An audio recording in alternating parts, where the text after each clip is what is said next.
uued algused, minu lootused. Märtsikuu ohkab sügavalt. Kui külmetaks kõik ära, aga ei saa. Üks silm jookseb juba vett. Nii räägib vanarahvas ja küllap see on õige. Öösel näitab kraadiklaas mõnikord pakast, kuid päeval päikesepaistel sulab lumi. Põllul on kõnkad paljad ja mustad. Metsaski on lumi kokku vajunud. Mulle meeldib kevadel perega metsas jalutada. Koroona ajastul unustavad inimesed rõõmu tunda lihtsastest asjadest ja ei näe looduses ärkavat uut algust.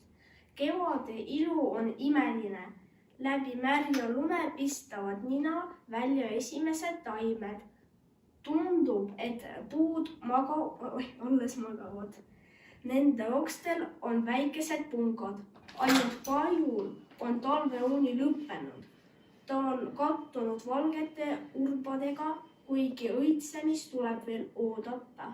Vahtral on alanud mahlade liikumine. Kuulda on rähni toksimist. Rähn lööb nokkaga vahtra koorde augukese ja sealt saab linnuke magusa mahla maiustada. Siin ja seal kohtab paljaks kooritud puid ja murtud põõsaid. See on põtrane töö.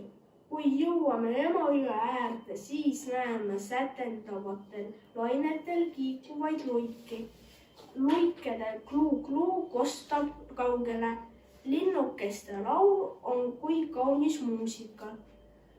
Varsti on kevad täielikult võimutsemas. Loodan, et kõik oskavad näha looduse ilu. Arvan, et inimesed muutuvad kevadel paremaks. Iga kevadega saabub looduses uus algus ja inimestes uued lootused.